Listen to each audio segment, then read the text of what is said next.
Bonjour à toutes et bonjour à tous. Aujourd'hui, je vous parle de Tim Burton. Tim Burton. Tim Burton, c'est Tim Burton, ça a été un de mes chocs cinématographiques. C'est là où j'ai compris qu'un cinéaste avait une importance dans la réalisation d'un film. C'est là où j'ai associé en fait cinéma auteur, en gros. Euh, Ça m'a fait comprendre quel était l'impact que pouvait avoir la vision d'un mec ou d'une femme, hein, sur, le style d'un film, sur le fait que ça puisse avoir une identité, sur le fait que ça puisse avoir des thèmes, qu'on puisse retrouver de film en film et un visuel, quoi. Tim Burton, la première chose qu'on retient de toute manière, pour le meilleur et pour le pire aujourd'hui, c'est son visuel. C'est son visuel. Donc, je vais partir sur une tier list, pour me baser chronologiquement, pour me guider un peu dans ce dont on va parler sur tous les films. Et voilà, on va partir du début là, on va faire chronologique. On va partir du début de sa filmographie jusqu'à aujourd'hui. Parce qu'il va y avoir Beetlejuice 2 qui sort en septembre, je crois, si je ne m'abuse. La tier list qui est prête, donc, hop, nous avons ici, hop, chef-d'œuvre, agréable, ouais, moyen, non, et à brûler. Et j'ai pas une autre catégorie qu'il faudrait, et ce serait pas vu. Donc on va ranger ça dans l'ordre. Hop, Pee-wee, Pee-wee, Beetlejuice. Alerte rouge, il n'y a pas Beetlejuice? Si, Beetlejuice, Beetlejuice. Big Eye ensuite, Miss Périgueux, on est bon. On est bon, on est dans l'ordre. Qu'est-ce qui serait intéressant? Donc Pee-wee's Big Adventure, le premier film de Tim Burton. Heu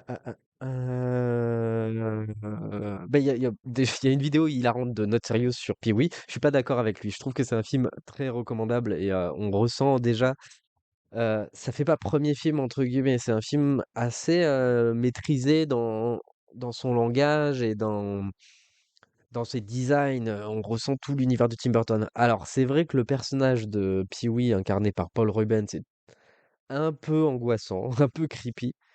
Mais j'aime le film en fait, c'est un truc, il y a un côté road movie, il y a un peu «d'irrévérence» entre guillemets dans le film, c'est un peu marrant, un peu subversif. Heu, on peut se mater une bande annonce peut-être? Warner Brothers is proud to present the story of a guy Morning. I'm here. and his bike James Bond kind of stuff. together for the first time in their first big movie. I meant to do that.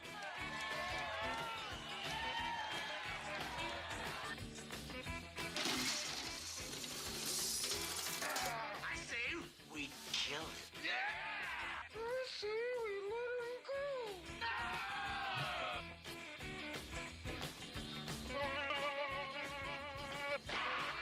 Il y a une forme de burlesque c'est très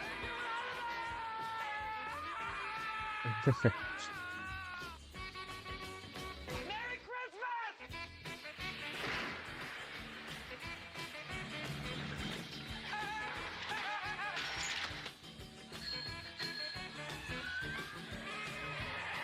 on sentait un désir fort de cinéma en fait chez Burton à ce moment-là. C'est le premier film, hein, de Burton.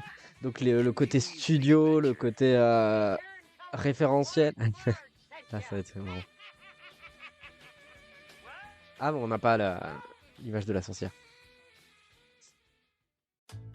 Donc ouais, ça foisonne d'idées.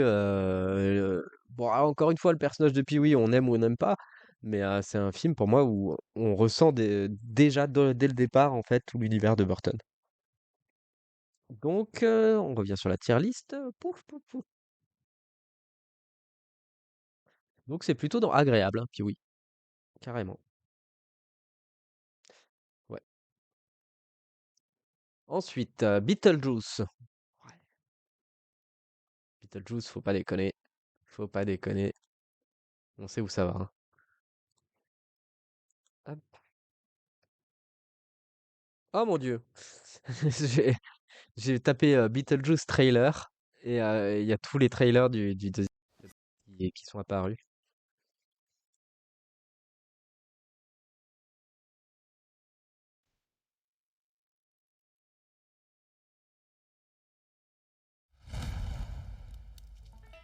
Adam and Barbara are recently deceased.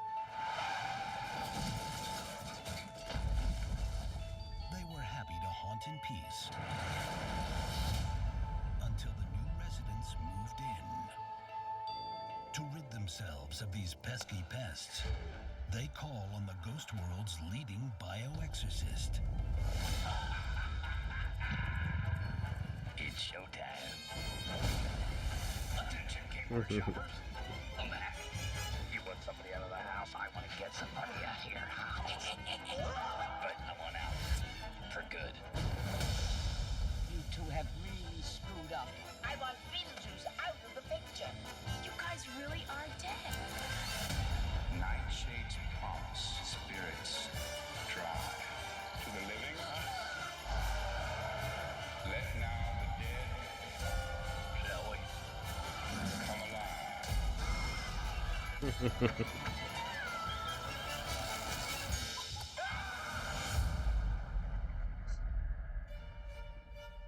That is why I won't do 2 shows a night anymore, babe. I won't. Donc oui, Beetlejuice, alors Beetlejuice, c'est chef-d'œuvre. C'est chef-d'œuvre, c'est un des plus grands films de Tim Burton. Euh, ben, je pense que c'est une des quintessences de Tim Burton. C'est là où on se dit, il y a pas personne d'autre n'aurait pu faire ce film. Même si je pense à Sam Raimi à cette époque-là, peut-être qui aurait pu avoir ce genre de délire visuel, mais toute l'imagerie autour des fantômes, le sujet du film qui est hyper original, quoi. Ça manque, quoi. Ce genre de film qui sort de nulle part, qui invente un univers, qui invente un perso qui est en plus un anti-héros, pas un héros. C'est complètement antipathique le Beetlejuice et pourtant on adore le détester. Et avec bah, toutes les scènes en stop motion, tout l'univers graphique, quoi. C'était la patte de Tim Burton. Je pense que ça fait partie de ses chefs-d'œuvre, quoi. Si on pense à Tim Burton, on doit penser à Beetlejuice. C'est pas pour rien qu'il revient avec Beetlejuice aujourd'hui. Heureusement que c'est pas Edouard Main d'Argent. Mais bon, on verra ce que ça va donner. Donc, Beetlejuice, tac, hop, ça va dans chef-d'œuvre. Vraiment un des plus grands films de Tim Burton qui a défini le style Burton. Ok, on va polémiquer. Le premier Batman. Le premier Batman. Quoi en dire? Pardon.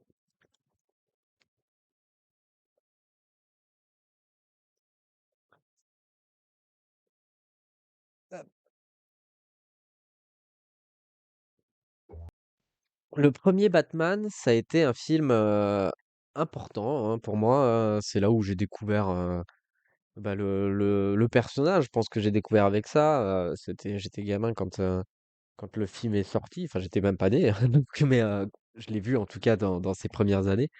Et, et c'est un film important dans l'histoire du cinéma parce que, en tout cas dans le cinéma de super-héros, il y avait que eu Superman et les suites de Superman. Mais ça nous a rendu, ben, c'est ça qui a rendu le fait d'adapter des comic books au cinéma en sachant qu'il avait en plus le parti pris de faire un film très visuel.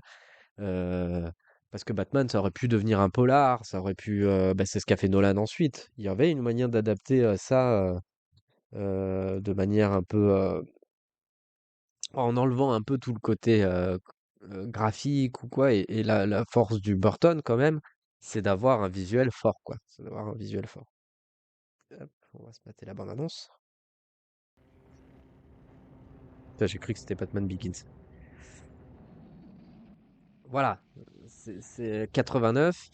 Tout ça, l'univers baroque gothique plutôt de Burton, avec Gotham City, ses décors.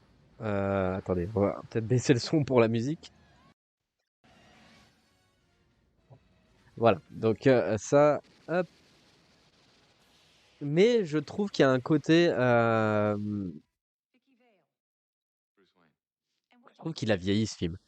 Je trouve qu'il a vieilli. Toute la partie, déjà les scènes d'action, il y en avait déjà qui étaient meilleures que ça, quoi. Il y avait du John McTiernan en face. Ouais. Il y avait déjà du John McTiernan en face. Il y avait déjà du Cameron. Burton, c'est les scènes d'action, ça a jamais été son fort. Donc, bon, ça vaut pour la performance de Nicholson. Le personnage de Vicky Vale, qui est complètement dispensable et qui prend beaucoup de place dans le film. Bon, il y a la musique de Danny Elfman qui est incroyable.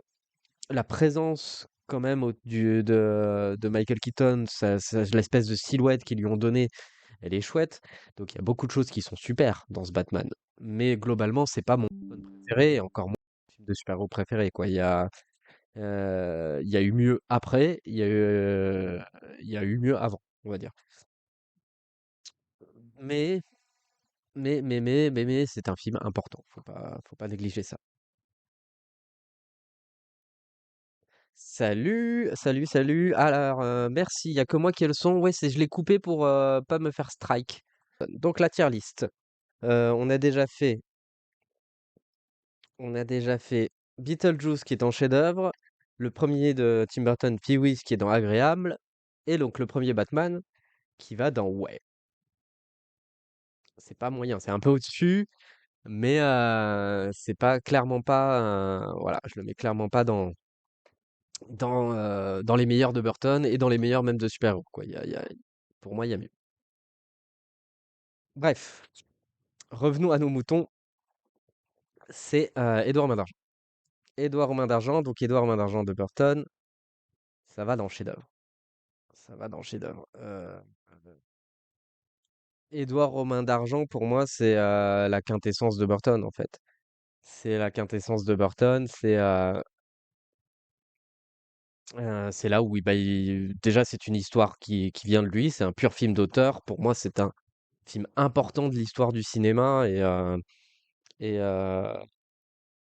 puis surtout, c'est un film bouleversant, quoi. C'est le film où où j'ai pu me dire, bah justement, c'est ça le cinéma, quoi. C'est ça d'avoir euh, un cinéaste qui porte son empreinte avec des thèmes forts, quoi. Mais je pense que tout le monde reconnaît que Édouard Romain d'Argent, enfin, il y en a beaucoup en tout cas qui se reconnaissent en Édouard Romain d'Argent. D'ailleurs, ça crée un peu une génération comment dirait-on, d'émos qui sont fans de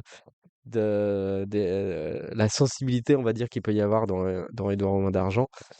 C'est inspiré, ça on peut revenir dessus, sur le cinéma des années 30, quoi, sur le cinéma ou sur les cinémas des origines, ce qu'on appelle le cinéma des origines, comme le cabinet du docteur Caligari. Donc le cabinet du docteur Caligari, c'est un film qui a énormément inspiré Burton, et justement, c'est tous ces décors synthétiques, quoi. C'était ça, voilà. On a la rêve immédiatement. Tout le cinéma de Burton, la force du cinéma de Burton, elle est en partie puisée par là. C'est parti pas de là. Et ce jeu sur les décors un peu obliques. Évidemment, la performance donc de Johnny Depp, puis dans Edward, elle est incroyable, hein. C'est une référence. C'est une référence. Il n'y a pas grand-chose, pas de polémique en fait autour d'Edouard aux Mains d'Argent. Euh, c'est un film pour moi. Allez, on se met la bande-annonce quand même.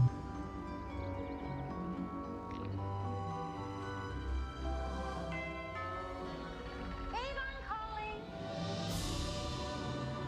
Ooh, this is some huge house, isn't it? Hello? Why are you hiding back there?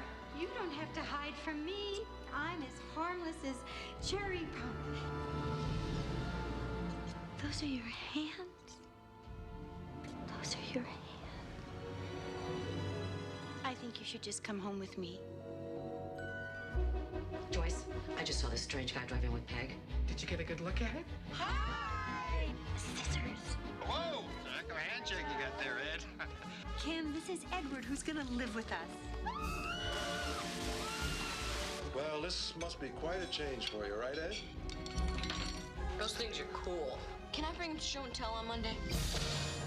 He's a highly imaginative character. It seems clear that his awareness of what we call reality is radically underdeveloped. Eddie, you take my very breath away. Do you have a girlfriend? Is there some special lady in your life?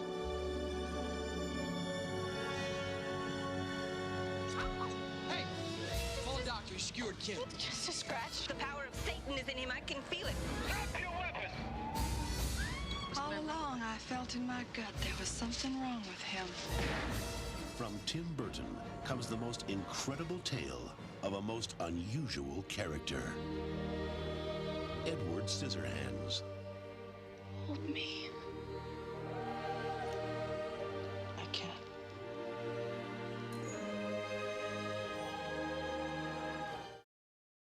Bon, ben voilà. Chef-d'œuvre. Chef-d'œuvre. Direct.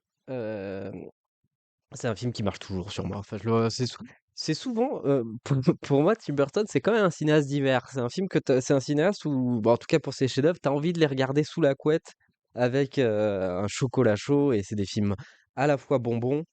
euh, c'est des films à la fois entre guillemets bonbons et réconfortants, des madeleines parce que souvent on les a vus jeunes.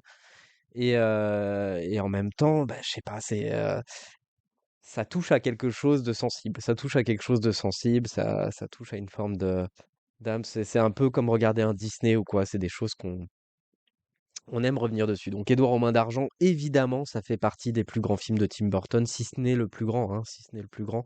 Même bien que j'ai deux autres idées pour les plus grands. Il a fait beaucoup de chefs-d'œuvre, Tim Burton, hein, malgré tout. Malgré tout, ça va être difficile. Ça va être difficile. Je pense que je vais pas le faire en chronologique. Je vais changer d'année. Le problème, c'est que si je le fais en chronologique, je sais très bien ce qui va se passer. C'est-à-dire que je vais me rappeler de tous les meilleurs films qui ont eu lieu dans les années 90. Et je vais devoir passer les années 2000 et ça va être compliqué. Et ça va me mettre dans une humeur. Ah, je me connais. Je me connais et je connais les films. Donc, on va faire la tier list dans le désordre. Une fois n'est pas coutume, mais en fait, c'est comme toujours. Eh ouais, non, laissez tomber. On va le faire dans l'ordre déchronologique. Allez, on va repartir en arrière. Dumbo, donc qui est son dernier en date, que j'ai vu au cinéma. Alors, il est venu en fait après tous ces films-là. On va dire, on va partir de Charlie et la chocolaterie et encore, on peut inclure La planète des singes, où il y a beaucoup de trucs qui sont pas bien, quoi. Qui sont pas bien du tout, parce qu'à un moment donné, en fait, Burton, il a eu une rupture. Euh, je pense qu'à partir du moment où il s'est un peu plus occupé de sa vie personnelle que de son art, on va dire. euh, donc, bah, Dumbo, c'était un peu le retour. Donc, je le mettrais dans moyen ou ouais. On verra si on met la suite. Parce que bah, il y avait des choses intéressantes, notamment une certaine critique de Disney à travers le personnage de Michael Keaton. Une certaine poésie, on reconnaissait un peu les thèmes de Burton, donc il y avait un espèce de sursaut où on se dit, ah, il est un peu encore là. Donc c'est soit dans moyen, soit dans ouais. Soit dans moyen, soit dans ouais. Euh, Tac, tac, tac. Ouais, on va rester dans moyen quand même. Je sais pas, on va se mater la bande-annonce histoire de se le remettre un peu en tête. Parce que c'est vrai que je l'ai pas revu depuis.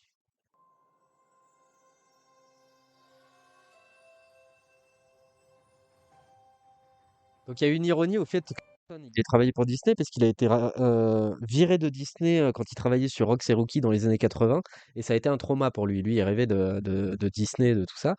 Et il a été viré et du coup, bah, une fois qu'il a eu sa réputation, bah, il a été réembauché par Disney sur Alice au Pays des Merveilles.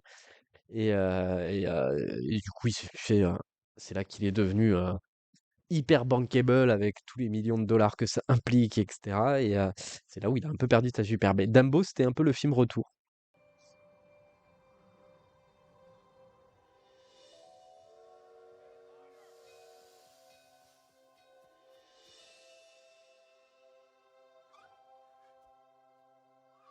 Welcome, baby Dumbo. We're all family here, no matter how small.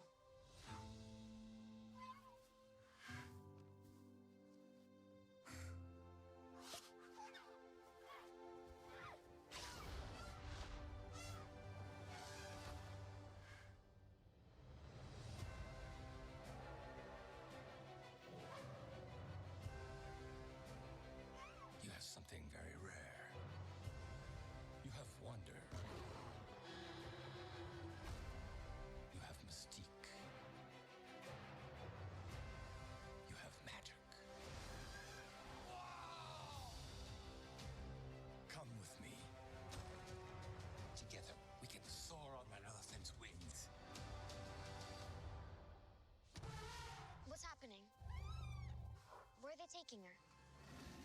Take Dumbo back inside. But she's his mom. Do something. He needs us. Look at me. We're gonna bring your mama home.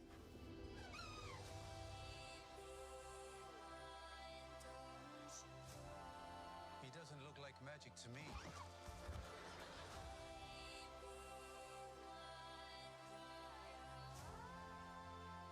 C'est pas un film déshonorant, le Dumbo du tout, en fait.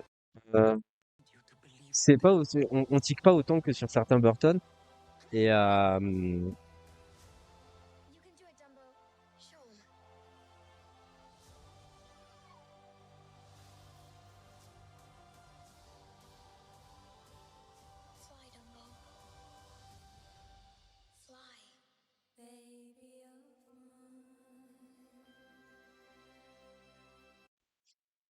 ouais, globalement, j'en ai un bon souvenir du Dumbo, surtout quand on le compare avec toutes les autres Disney live action qu'il y a eu, les Aladdin, même le Roi Lion, c'était irregardable. C'est celui qui avait le plus de personnalité, en tout cas. C'est celui qui avait le plus de personnalité et qui était le plus regardable et le plus recommandable, largement, largement. Donc le Dumbo de Burton.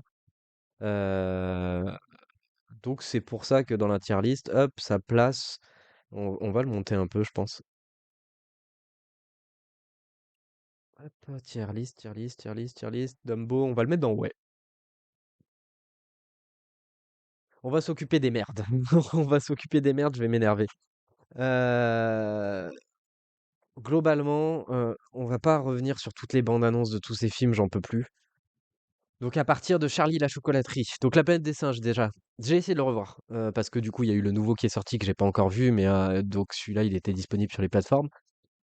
C'est complètement ennuyeux, complètement insipide. Et c'est le moment où il y a eu le moment de bascule de Burton où il s'est fait kidnapper par des aliens ou je sais pas. Bon, dans sa vie personnelle, il y a eu un changement hein, parce que c'est là qu'il a divorcé de Lisa Marie, qui était sa femme dans les années 90 et il a rencontré Helena Bonham Carter, donc il a changé de vie. Il est, et c'est là qu'il s'est. Bah, je pense que c'est un peu du gossip, mais c'est indissociable en fait c'est complètement indissociable de la filmographie de Burton. Sa vie personnelle a tellement influencé. euh, sa vie personnelle a complètement influencé sa filmographie. On était sur la planète des singes. Planète des singes, donc planète des singes, c'est à brûler. Et donc on disait ouais, que la vie privée de Tim Burton, elle est indissociable de sa filmographie malgré tout. Parce que après, donc il a fait Charlie et la chocolaterie. Et Charlie et la chocolaterie, donc bon, je l'ai vu, j'avais 15 ans, j'avais bien aimé, et en fait, aujourd'hui, c'est difficilement regardable, quoi. C'est difficilement regardable. C'est là où je vais mettre dans le nom quand même, Burton, il a commencé à devenir une parodie de lui-même, en fait. Ça a commencé à être une parodie de lui-même, où il a commencé à imiter son propre style. Et il y a encore des thématiques qui font sens, mais c'est là où visuellement ça a commencé à devenir cringe, où il y a eu l'utilisation de plus en plus d'effets spéciaux numériques, où on a perdu ce côté un peu qu'il y avait dans Beetlejuice, par exemple, stop motion, fabriqué avec des marionnettes, avec du réel, et on a perdu tout ça. Donc avec Charlie et la chocolaterie, c'est là où on a commencé à perdre Burton. Et la même année, où il a fait Les Noces funèbres, qui se voulait être un nouveau L'étrange Noël de Mr. Jack, qui voulait, et là, cette fois-ci, il l'a réalisé, parce qu'il n'a pas réalisé L'étrange Noël de Mr. Jack. Donc, Corpse Bride. Corpse Bride, le problème, c'est que c'est pas un film que je revois tellement que ça, en fait. J'ai pareil. Le souci, le souci de Corpse Bride, c'est que c'est une imitation. Ça reste une imitation de ce que faisait Burton.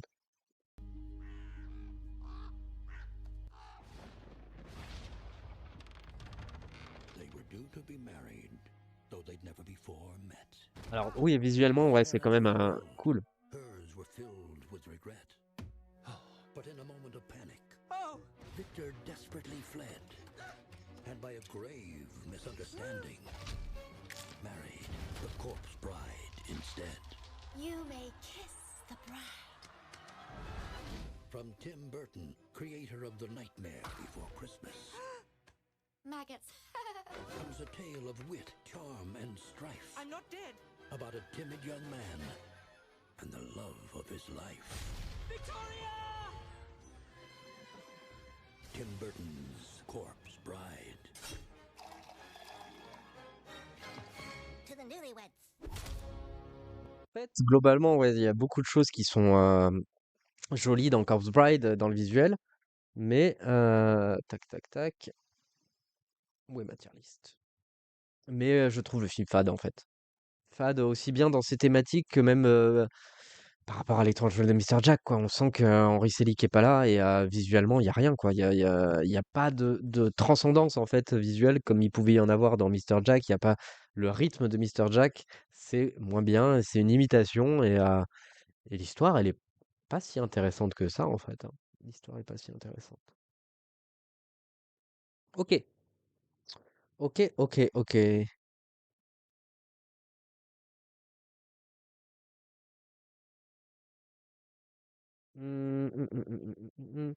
Bon, bah, tout ça, c'est pas la peine de revenir dessus. Les Dark Shadows, Alice au Pays des Merveilles, je pense que c'est le pire. C'est le pire. Alice au Pays des Merveilles, c'est le pire Burton. On va se débarrasser de tout ça. Frankenweenie, je l'ai pas vu. Voilà, c'est le. Et Miss Peregrine non plus. J'en ai vu une partie. Big Eyes, je l'ai vu, mais j'en ai pas de souvenir. On peut revenir sur Alice au Pays des Merveilles. C'est le pire, c'est là où Burton il a complètement sombré, hein. C'est là où il a complètement sombré et où il y avait plus rien, quoi. Visuellement, c'est une cata. Bon, on va juste mettre la scène de danse. Je pense que ça va tout résumer. Et, et comme ça, on comprendra pourquoi c'est pas bien.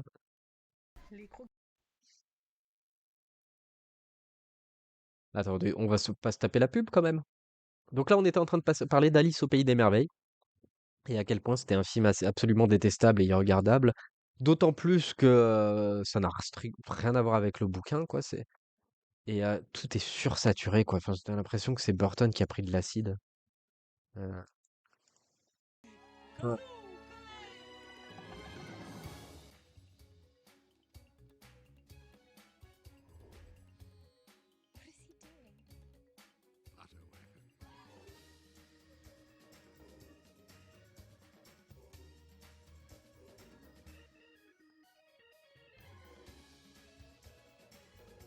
C'est très embarrassant.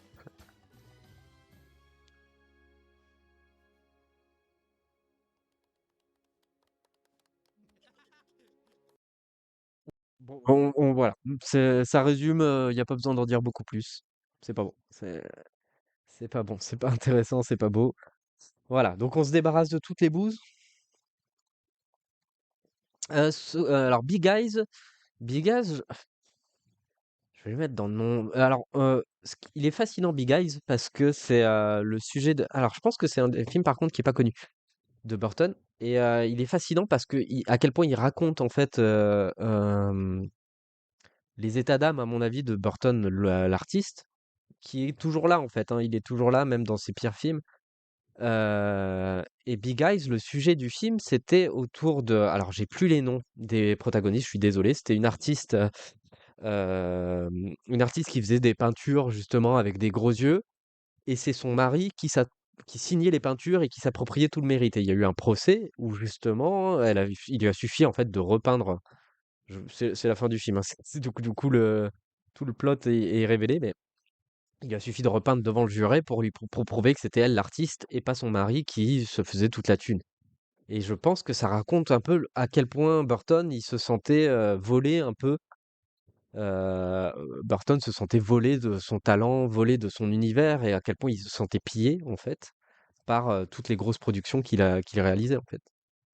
Donc se permettre de Pourquoi toujours ces grands yeux écarquillés? C'est à travers les yeux que j'exprime mes émotions. Les yeux sont les fenêtres de l'âme. Vous allez adorer. Pourquoi des yeux si immenses? Les yeux sont les fenêtres de l'âme. C'est pour ça que je les fais aussi grands. Jamais je les ai peints autrement. Pourquoi est-ce que tu mens? Pense à la belle vie qui nous attend. Tout ça va tellement vite. Lequel de vous est l'artiste? C'est moi. 17 millions de dollars. Le monde artistique est en totale ébullition. reproductions de ces toiles, et puis des cartes postales des reproductions de ces toiles. Seigneur, voilà que tout le monde s'y met. Artificiel et kitsch. Ouais, j'adore. En fait, t'es comme Warhol. C'est Warhol qui est comme moi. D'où vous viennent vos idées? Comment ça? Margaret et Walter Keane, merci, merci Frangin. Tu te trompes, c'est moi qui ai pas celle-là. Je pourrais peut-être signer de mon nom. Si tu en parles à qui que ce soit, c'est la mort de notre empire. Mais je parlerai. Alors je te ferai liquider. C'est moi qui ai peint tous ces tableaux. Tous les big eyes. Moi. Ces propos sont scandaleux. Comment je vais pouvoir l'expliquer? On dirait qu'il n'y a pas que l'étoile qui se retrouve dos au mur. Nous en sommes arrivés là. Ouais, donc intéressant par ses thématiques, enfin, sur ce que ça raconte de Burton et sur son état d'esprit en fait, ce que je pense que ça en dit énormément. Mais globalement, j'ai trouvé le film fade et ennuyeux en fait. C'est écrit par les scénaristes Deadwood. Et donc on pouvait s'attendre à bon, je vais pas parler d'Ed du coup, c'est compliqué on le fait pas dans l'ordre, mais Big Eyes, donc je vais le mettre dans moyen quand même pour des raisons, voilà, on sent que Burton, c'est un cri du cœur de Burton. Le problème, c'est que le film, il est désincarné et on se fait chier en fait. Il y a pas d'emphase quoi, il y a pas d'emphase par rapport au sujet et ce que ça aurait pu être. Donc je comprends pourquoi il a fait le film et c'est en tout cas significatif, mais anecdotique quoi. Mais certainement pas du niveau de ses pires films comme Dark Shadows, Alice au Pays des Merveilles. On est au-dessus. On est au-dessus. Euh, c'est presque l'inverse là. C'est presque l'inverse. Ça manque de folie. C'est trop fade, quoi. C'est trop fade. C'est comme s'il avait choisi de s'effacer pour faire un film un peu oscarisable et un peu euh, autorisant. Mais il y a pas la force à la fois plasticienne et émotionnelle. Parce que Burton, quand il est au top du niveau, bah, il y a une emphase émotionnelle qui est énorme, hein. On en parlait dans Edouard, dans Edouard Main d'Argent, dans Batman le Défi, par exemple. Il manque cette emphase, quoi, dans Big Eyes. Sweeney Todd. Sweeney Todd, c'est non, hein. Alors, c'est un peu plus intéressant parce qu'il y a une espèce de violence, que le sujet est fort, mais déjà, c'est pas beau visuellement, quoi. C'est que des fonds. Tu sens que ça a été tourné en studio, qu'il y avait pas forcément tant de thunes que ça. C'est un film qui a coûté 50 millions, mais je pense qu'il y a une bonne partie qui est partie pour le casting. Euh, le sujet est fort et j'imagine que la comédie musicale dont il est adapté, elle devait être impressionnante à Broadway. Mais là, c'est trop téléfilm dans sa manière de filmer. Visuellement, c'est trop cringe pour pouvoir se mettre dedans. La fin, elle est forte, hein, et au final, il y a le rebondissement final, là, tu te dis, ah ouais, le film, ça aurait pu être ça. Sinon, c'est un peu de la gaudriole et ça prend pas le truc au sérieux, quoi. C'est un peu désolant. Donc, il n'y a pas forcément besoin de revenir trop dessus. C'est un film plombant et c'est un film qui est difficile à revoir, quoi, Sweeney Todd. Et à la limite, soit c'était une comédie musicale, mais du coup, il fallait vraiment l'ampleur visuelle qui allait avec. C'est pas le cas. Et, sinon, bah, on n'en fait pas une comédie musicale et à ce moment-là, bah, faut traiter le sujet au sérieux parce que c'est un truc de serial killer et de cannibalisme quand même. Sans que c'est un vieux projet de Burton, c'est intéressant qu'il l'ait fait, mais le film en lui-même, il est complètement dispensable. Ok.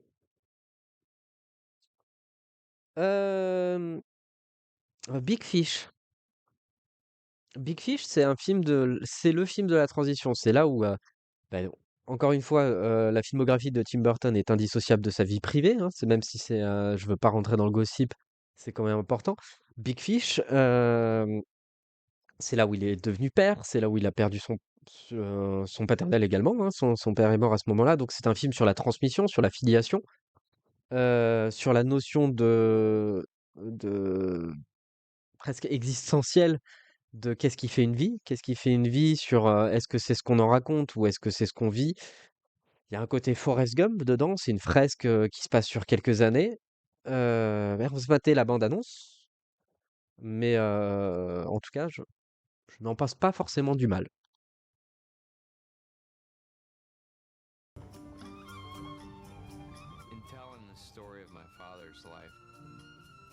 it's impossible to separate fact from the fiction, the man from the myth. The best I can do is to tell it the way he told me. If there was one thing you can say about that Broom, Was that I was intended for larger things. I was the biggest thing Ashton had ever seen. From the imagination of director Tim Burton. most men, they'll tell you a story straight through. It won't be complicated, but it won't be interesting either. Did you ever think that maybe you're not too big, but maybe this town is just too small? They say when you meet the love of your life, time stops. And that's true. Your mother was never supposed to marry me. She was engaged to somebody else. Forget it, kid. Don't waste your time. She's out of your league. You don't even know me. Sure I do. You were hot stuff back in Hickville. But here in the real world, you got squat. Now, I may not have much, but I have more determination than any man you're ever likely to meet. Sandra Templeton, I love you and I will marry you. I was drying out. Dad, I have no idea who you are. What do you want, Will? Who do you want me to be? Just yourself. Just show me who you are for once. Discover an adventure as big as life itself.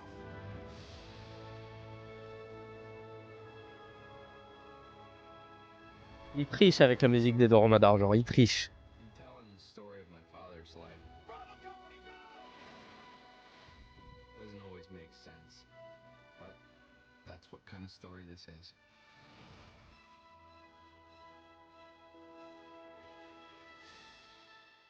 Big Fish.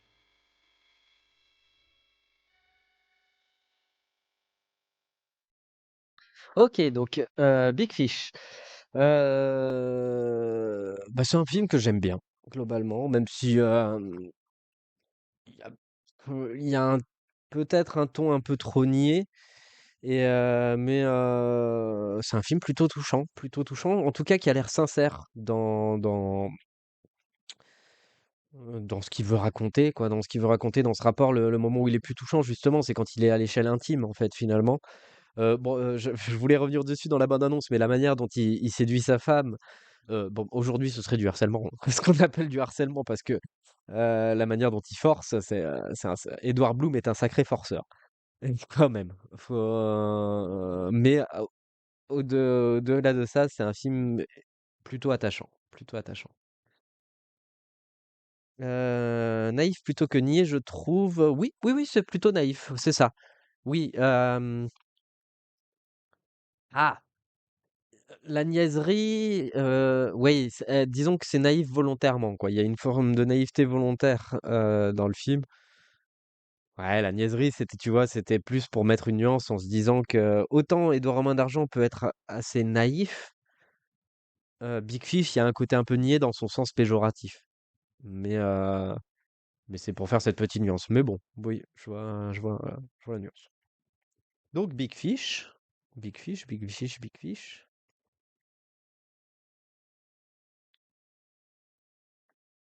Big Fish, je vais le mettre dans agréable, hein. Quand même. Je pense que c'est le dernier Burton où vraiment là où déjà c'est un film résolument différent, un peu comme Big Eyes d'ailleurs, c'est marrant. Il y a un petit parallèle, résolument différent mais avec un peu de cœur et tout. Enfin donc ça ressemble plus à un film de Robert Zemeckis finalement, mais c'est un film agréable, hein, agréable. Ouais, bah là, écoutez, là, et maintenant, j'aurais peut-être dû le faire par chronologique maintenant que j'y pense. Euh, Comment faire? Comment faire? Je commence par quoi? Faut voter, éliminer le maillon faible. Là, il n'y a pas de maillon faible, là, il n'y a que des maillons forts. Je sais pas par lequel commencer, c'est terrible. Bon, Sleepy Hollow. Sleepy Hollow arrive en 99, à l'aube des années 2000. Burton, il a fait tous ses chefs-d'œuvre. C'est la première fois qu'il fait un film, où il s'efface en fait en réalité, puisqu'on est plus proche Sleepy Hollow, ça aurait pu être réalisé par d'autres personnes, quoi. Pas le film tel qu'il est construit, hein, mais il y a Emmanuel Lubezki à la photographie, et c'est un pur film de genre, en fait. Voilà, c'est ça. C'est un pur film de genre, un peu comme Batman, en fait. C'est l'équivalent de Batman. Euh, Film d'époque, un film d'enquête, un film fantastique. Euh, donc Sleepy Hollow, quoi. Qu'en dire? Bah, je trouve que c'est un film remarquable, quoi. Visuellement, c'est en fait un hommage au tout le cinéma de la Hammer ou au cinéma Universal des années 30-40, ce qui est un cinéma que j'adore, sûrement autant que Burton, peut-être. Enfin, j'en sais rien. Ce serait présomptueux de, de me mettre à ce niveau-là, mais en tout cas, c'est tout le cinéma d'exploitation. On peut se mater des films Universal, mais ou les films de la Hammer. Ouais, donc ça, c'est toute l'influence de Sleepy Hollow.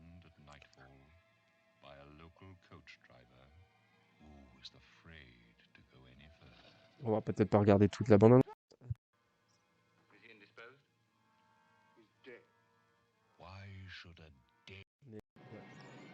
Donc voilà, donc ça c'est tout le visuel, toute l'inspi, et donc du coup, bah, c'est un pur exercice de style.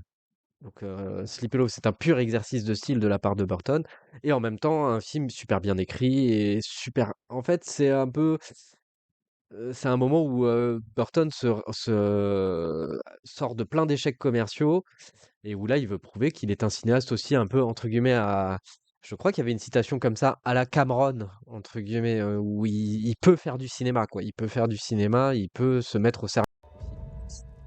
C'est juste un film hyper, hyper agréable à regarder. Hyper agréable à regarder, hyper fluide dans sa narration, très bien écrit, avec son atmosphère. C'est un film référence, quoi. Dans ces années en plus là, c'est un film référence, presque Spielbergien dans son approche. Donc, ça tranchait finalement avec le reste de la filmo de Burton, et c'était presque un film testament, un film testament où il renonçait un peu à ce qui faisait son cinéma d'avant, pour passer à la décennie d'après où ça a été un peu plus compliqué. Mais aussi bien dans ses thématiques que dans son approche, finalement, il y a un côté à la fois fantastique, mais à la fois cartésien aussi dans la résolution du film. Donc non, c'est vachement bien. Sleepy Hollow, vachement bien. Ouais. Donc, on revient sur la tier list. Hop, Sleepy Hollow, c'est chef-d'œuvre. C'est chef-d'œuvre. Ouais. C'est compliqué. J'aurais dû aller chronologiquement en fait.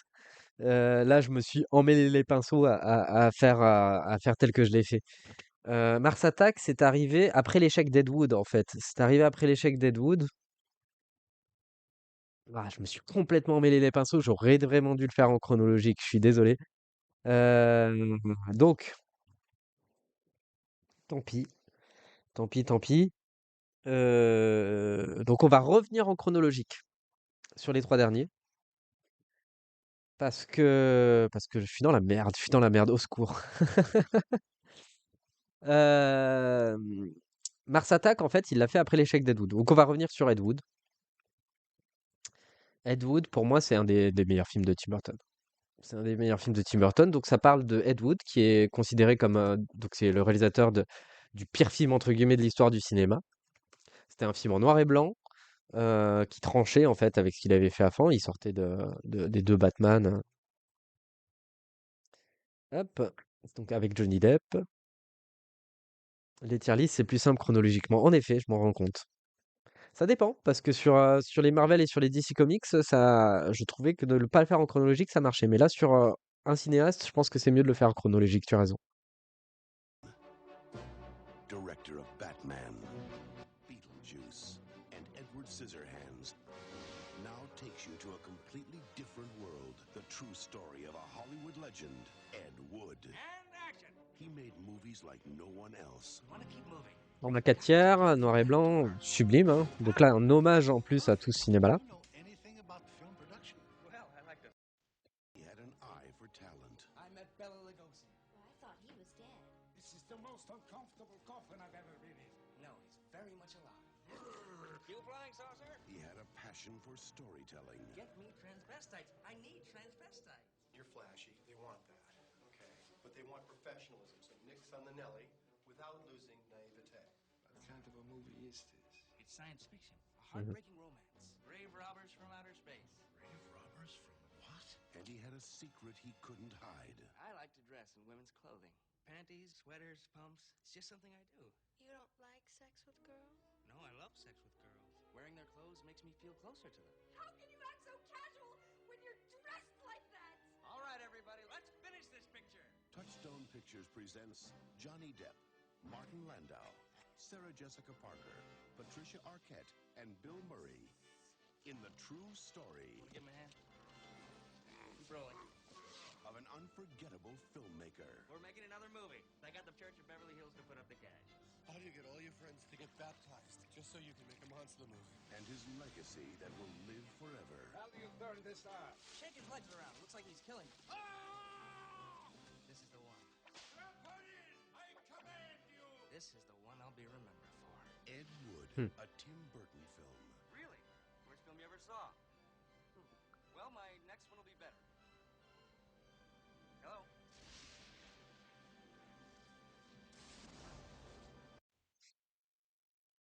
C'est un chef-d'œuvre, Ed Wood. C'est tout simplement un chef-d'œuvre. Euh,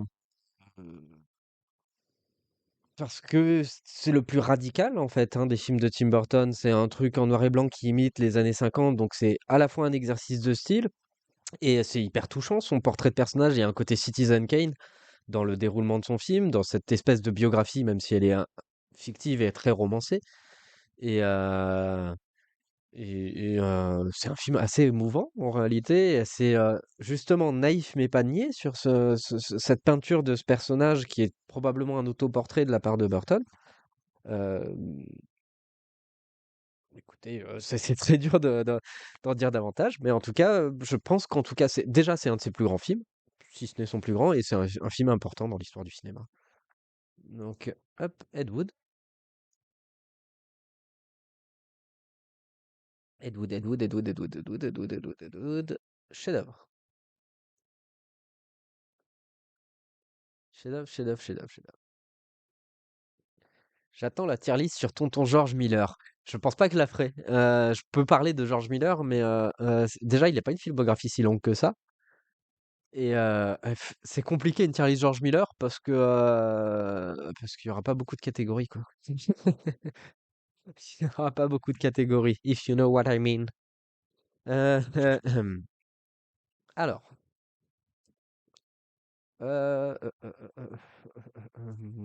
Donc, il nous reste que 2 films.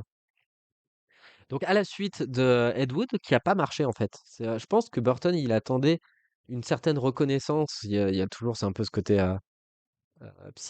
psychologie de comptoir, mais avec Ed Wood, je pense que Burton, il attendait une forme de reconnaissance de ses pairs. Il y a eu l'Oscar pour Martin Landau, quand même, pour le rôle de Bela Lugosi. Mais le film n'a pas marché financièrement. Et il y avait une forme de rage chez Burton, qui l'a fait ressortir, je pense, dans Mars Attack, qui est un film complètement subversif, en fait, où moqueur, énervé, il y a une rage dans Mars Attack, il y a un humour, il y a une satire dans Mars Attack qui est incroyable. C'est toujours inspiré des années 50, je pense que c'est ce qui a marqué Burton. C'est ce qui a marqué Burton les années 50, c'est là où il a forgé son envie de cinéma. Catégorie chef-d'œuvre et Mad Max. Bah, c'est un peu synonyme, les Mad Max, il y en a pas beaucoup qui seront pas dans chef-d'œuvre. Revenons à Tim Burton. J'en étais où? Merde. Fichtre. Oui. Donc, il est toujours inspiré des années 50. Donc, c'est là il est né dans les années 60, Burton. Mais je pense que c'est les années 50 qui ont forgé son envie de cinéma.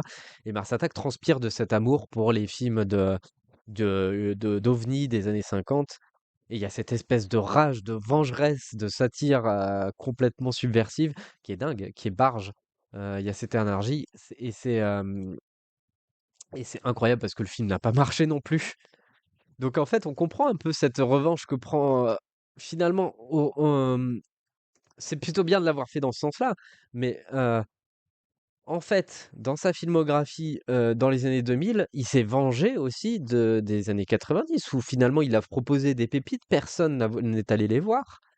Donc au bout d'un moment, bah, il a dit: «Hop là, je vais me faire plein de mailles en vous donnant exactement ce que vous voulez, en faisant exactement ce que vous attendez de moi et allez vous faire foutre, moi je vais devenir riche». Donc on comprend totalement cette trajectoire en fait. En réalité, c'est pour ça que j'en veux jamais à Burton, de cette trajectoire, même si je déteste la plupart de ses films des années 2000, mais parce que ça vient complètement, à mon avis, de ce qui s'est passé dans les années 90 quoi, là où il a fait tous ses chefs-d'œuvre. Donc déjà, un cinéaste comme ça, ou qui enchaîne les chefs-d'œuvre, il y en a pas beaucoup. Heu heu et donc c'est pour ça que Burton, ça reste quand même un cinéaste important, à mes yeux en tout cas. Bande annonce de Mars Attack.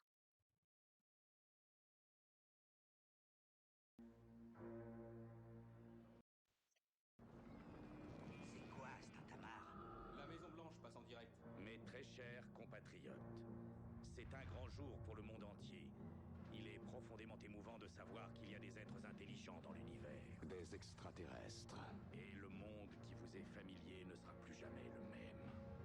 Quand vous y croirez. Les Martiens. Venez sur Terre, je vous en prie. Quand vous aurez surmonté votre peur. Les annihiler, les tuer, les tuer. Il ne faut pas qu'on s'emporte. Vous serez invité Ça va? Ça t'intéresse, la Maison Blanche? à rencontrer une nouvelle civilisation. Ce qui est vraiment parfait, c'est que ça marque le début d'un nouveau millénaire. Plus puissante que toute l'armée américaine. Tout ce que je peux te dire, c'est que la télé, ils l'auront pas. Plus avancée que tous les cerveaux du Royaume-Uni. Mesdames et messieurs, si c'était seulement une incompréhension culturelle. Mais attendez-vous à quelques changements dans ce que nous connaissons et aimons. Vous êtes Tom Jones, rien de unusual. Et nous devons apprendre à danser. Les filles, dégagez. Main dans la main. Jack Nicholson. Pourquoi n'arriverait-on pas à s'entendre? Glenn Close. Faut leur péter la gueule. Pierce Brosnan. Dites-moi, selon vous, quel genre de connaissances les Martiens nous enseigneront, professeur? Bien des choses sur Mars, Nathalie, je l'espère. Danny DeVito. Pour conquérir le monde, il vous faudra des tas d'avocats. Et Annette Bening. Je crois qu'ils viennent pour nous sauver. Le nouveau film de Tim Burton.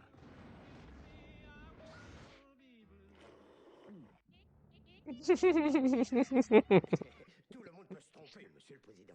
Mars Attacks. Là, on ne joue plus. Parce qu'il est grand temps qu'on écrase ces martiens. Oui,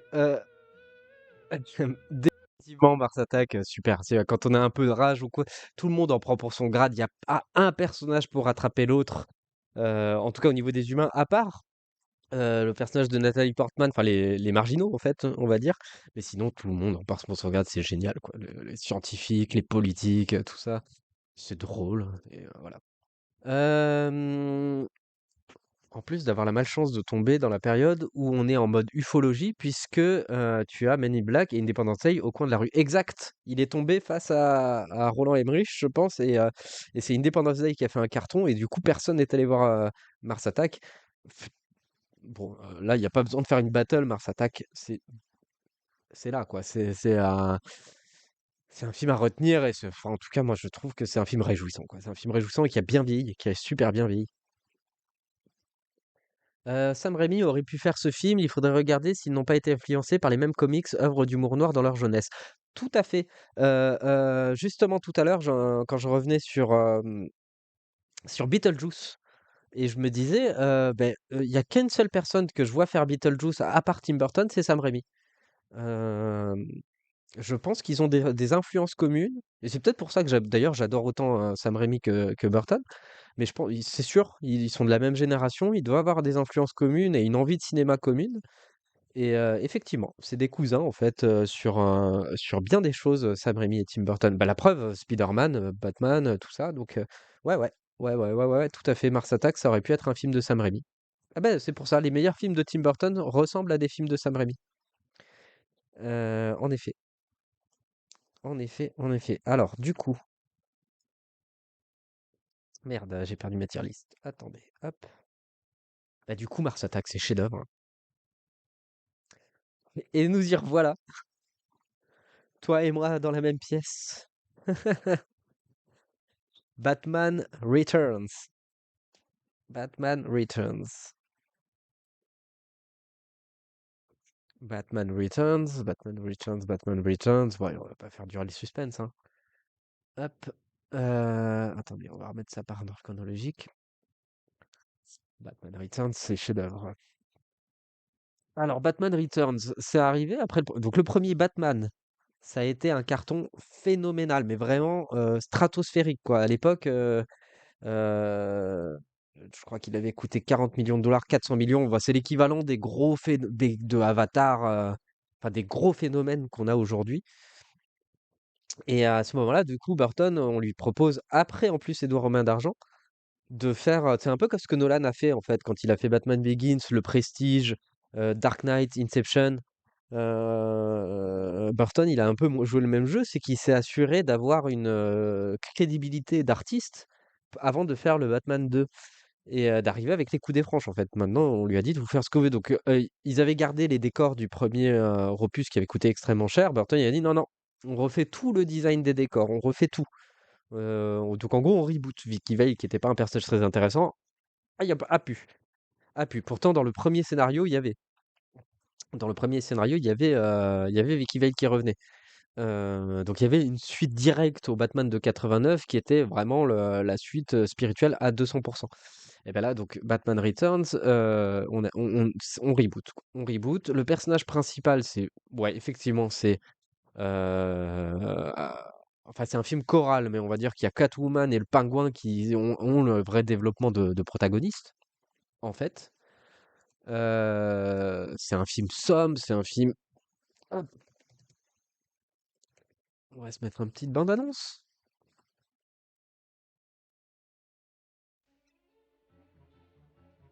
Ah, Descent into Mystery.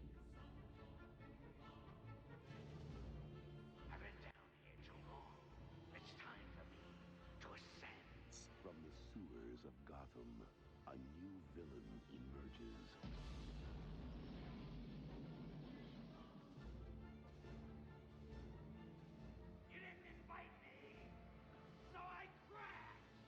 Pam, pam, pam, pam. From the rooftops of Gotham, the perfect enemy comes to life. I am Catwoman. Hear me roar. Meow.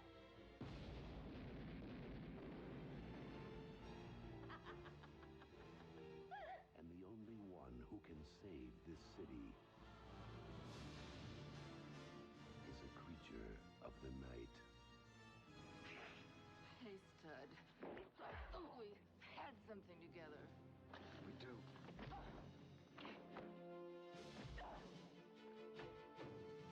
While she craves a romance she can sink her claws into, You're catnip to a girl like me. he plots a foul raid. Elle est d'époque, hein, la bande-annonce, hein. Elle rend pas justice au film.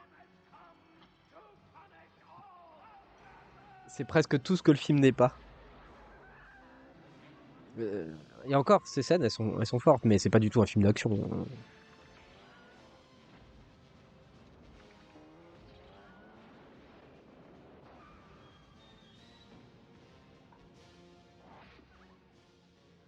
Je connais l'anecdote.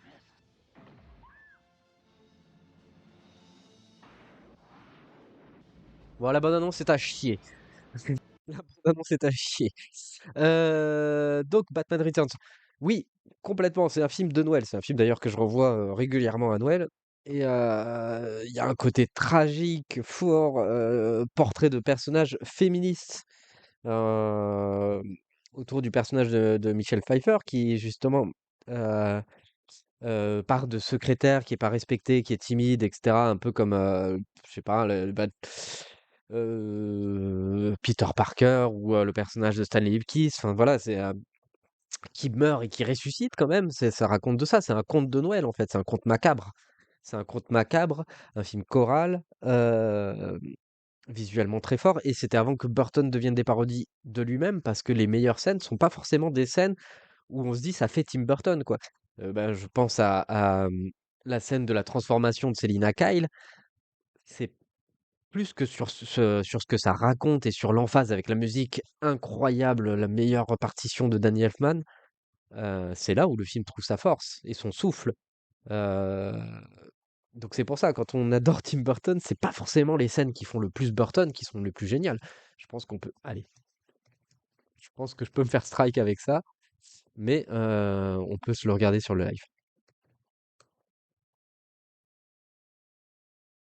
Est-ce qu'il y a tout? Ouais. Quoique, ouais, c'est.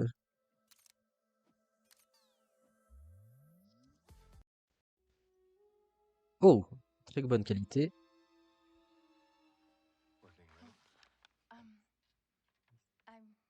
I'm just boning up for your Bruce Wayne meeting in the morning.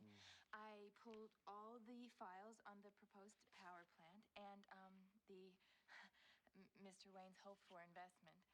And I even opened the protected files. And How industrious. How did you open protected files? May I ask? Well, I figured your password was Geraldo, your Chihuahua, and it was.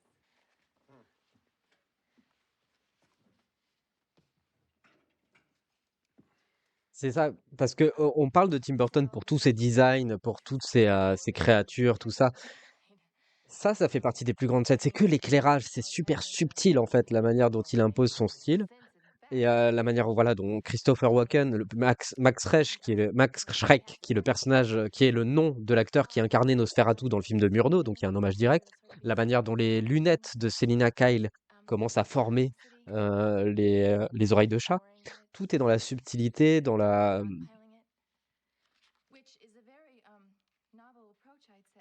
les détails en fait. C'est du champ contre champ, mais enfin, c'est au niveau de l'éclairage, les arrière-plans. Tout ça, c'est Tim Burton. Ça, c'est Tim Burton et c'est ça, en fait, le langage Tim Burton. C'est pas juste mettre des designs, c'est pas ce qu'on a vu dans Alice au Pays des Merveilles. On parle pas assez de Christopher Walken dans ce film, il est fantastique, c'est vrai, c'est le vrai méchant du film, qui n'est pas d'une créature. Le jeu sur les clairs-obscurs, il est incroyable. En passant le film en noir et blanc, le film est toujours aussi fort. Les designs, les bandes derrière, les décors, la tension qu'il arrive à créer. This power plant is my legacy. It's what I leave behind for Chip. Nothing must prevent that. C'est Hitchcockien, c'est. Go ahead. Intimidate me. Bully me if it makes you feel big. I mean, it's not like you can just kill me. Actually, it's a lot like that. Mhm.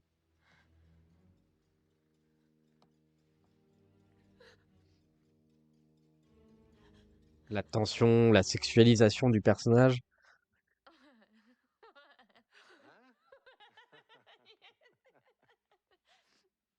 You know, for a second there, you really frightened me.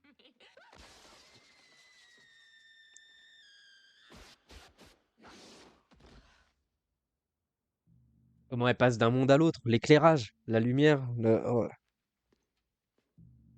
C'est ça du cinéma.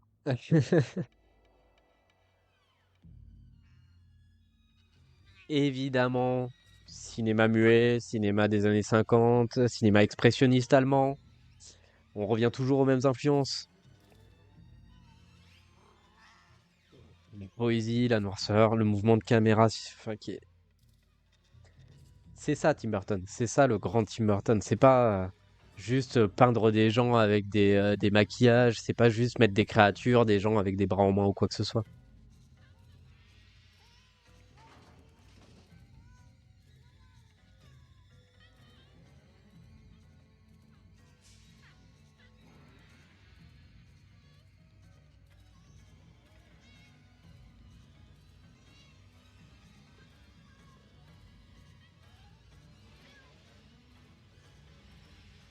Hmm.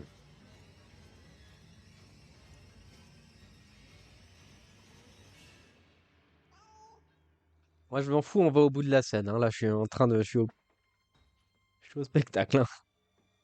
Voilà, ce plan-là. Enfin, putain, regardez-moi ça. Honey, I'm home. Oh, I forgot I'm not married.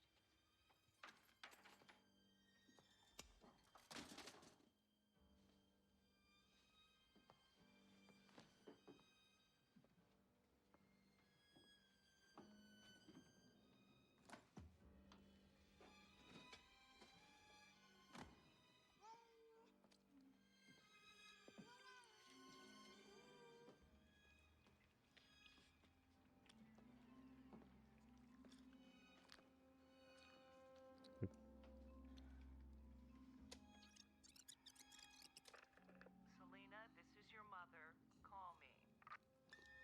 Selena, this is your mother. Why haven't you called me back? Hello, Selena, Kyle. We're just calling to make sure you've tried Gotham Lady perfume. One whiff of this at the office and your boss will be asking you to stay after work for a candlelight staff meeting for two. Gotham Lady perfume, exclusively at Shrek's department.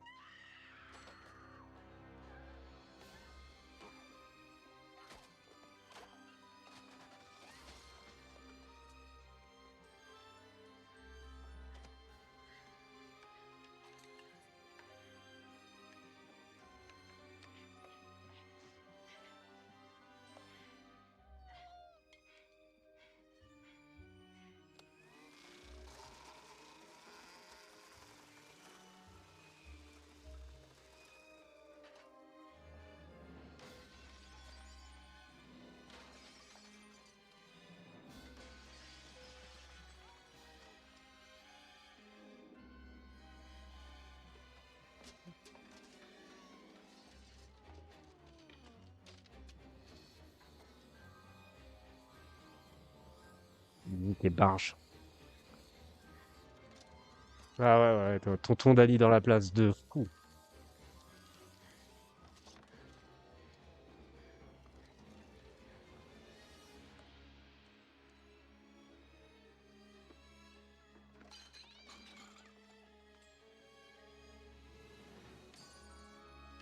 Ah là là. Le jeu sur les miniatures, qui est un truc des années 50. Le jeu sur les ombres. Je sais pas, la séquence parle d'elle-même, hein, y a plus.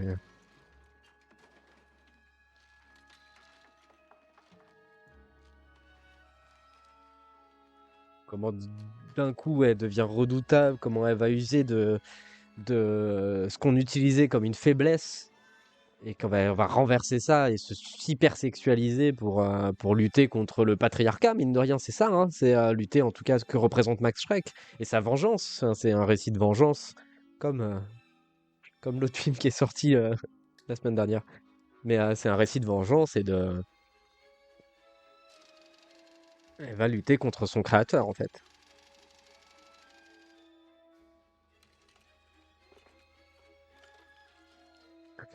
Une pensée pour les propres makers qui voient tout se faire détruire pour une scène, oui, c'est vrai.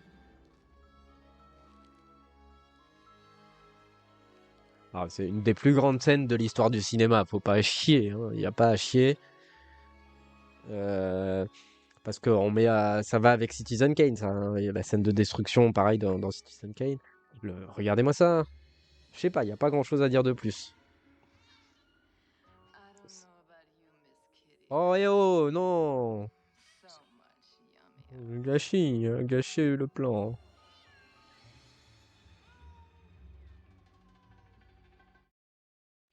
Ok, donc Batman Returns, chef-d'œuvre de chef-d'œuvre, probablement l'un des plus grands films de Tim Burton, si ce n'est le plus grand. Ça dépend, ça change, hein. Justement, il y en a pas, il y a à boire et à manger chez Tim Burton et on peut aller facilement d'un d'un film à l'autre. Euh, hum, hum, hum, hum, hum, hum, hum, hum, hum, hum. Cette tier list se termine, hein, tranquillement.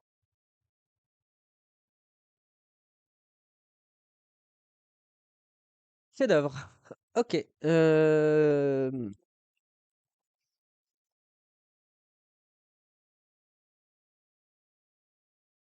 Voilà, comme ça, elle est téléchargée.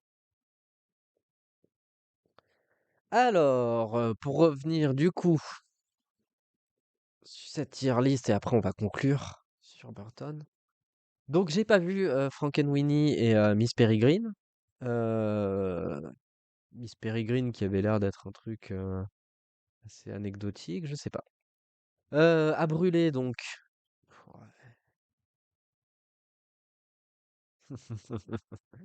À brûler donc la planète des singes. Vraiment, je pense qu'il y a des circonstances atténuantes, mais non.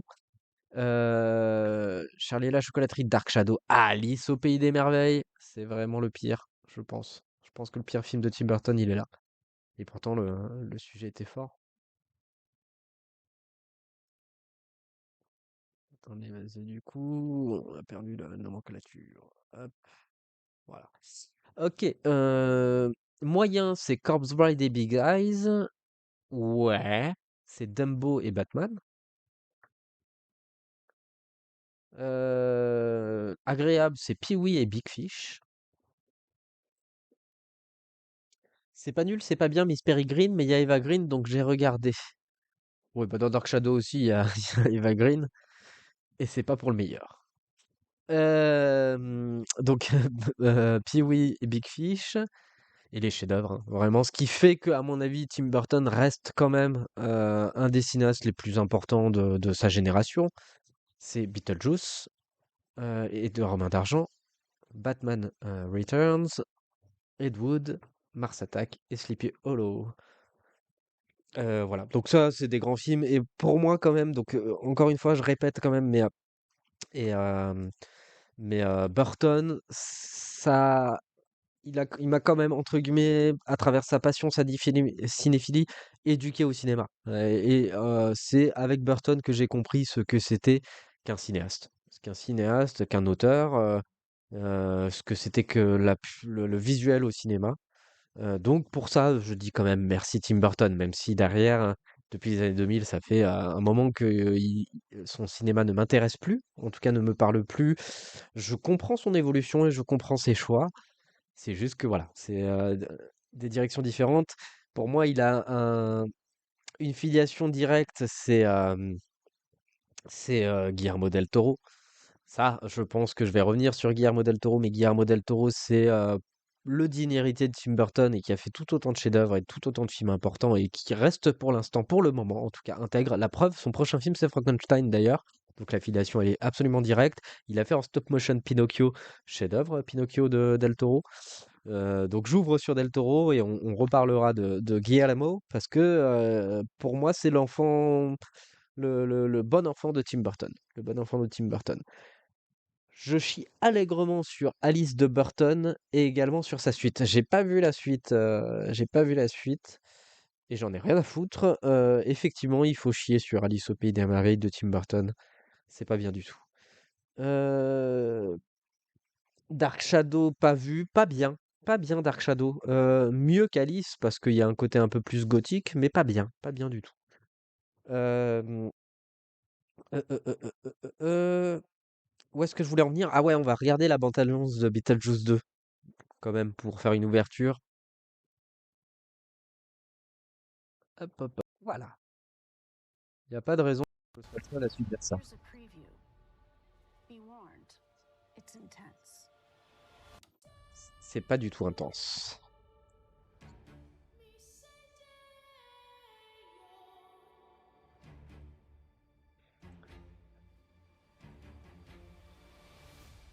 Can't believe Grandpa's dead.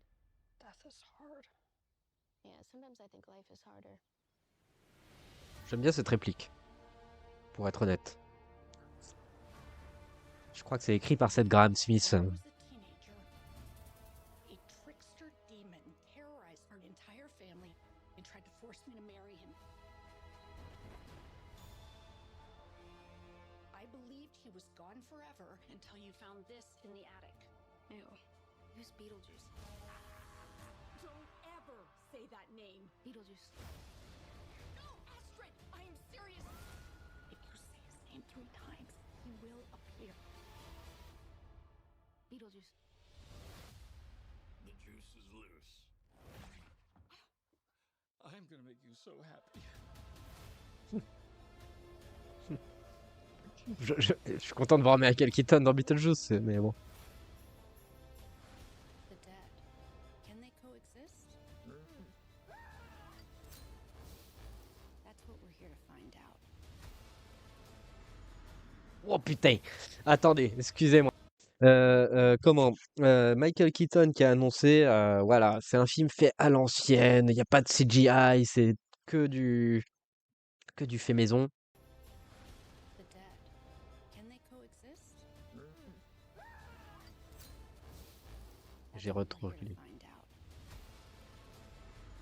Wouhou! Le beau prendre avion.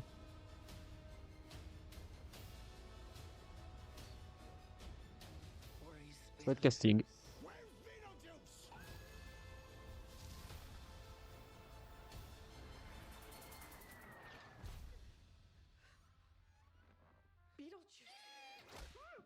Feel free to express yourselves. Don't be afraid. You're a figment of my imagination. Really? Is this a figment of your imagination?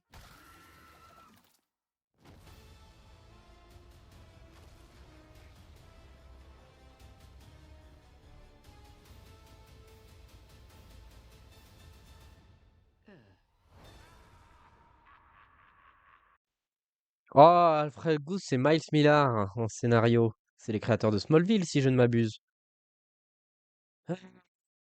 Bah c'est non, hein. C'est non. On pouvait y croire, hein, mais c'est non, hein. Ah ouais, c'est non. C'est non, c'est non.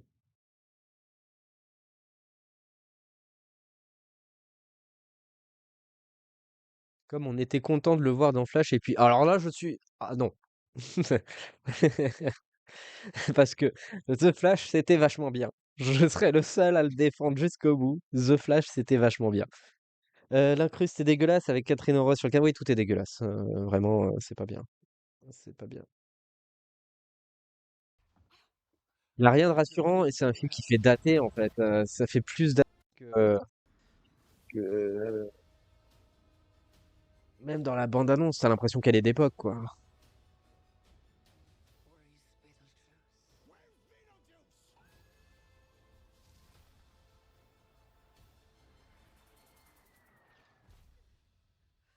Je sais pas, ça marche pas, quoi. C'est. Feel free to express yourselves. Don't be afraid. You're a figment of my imagination. Really? Is this a figment of your imagination?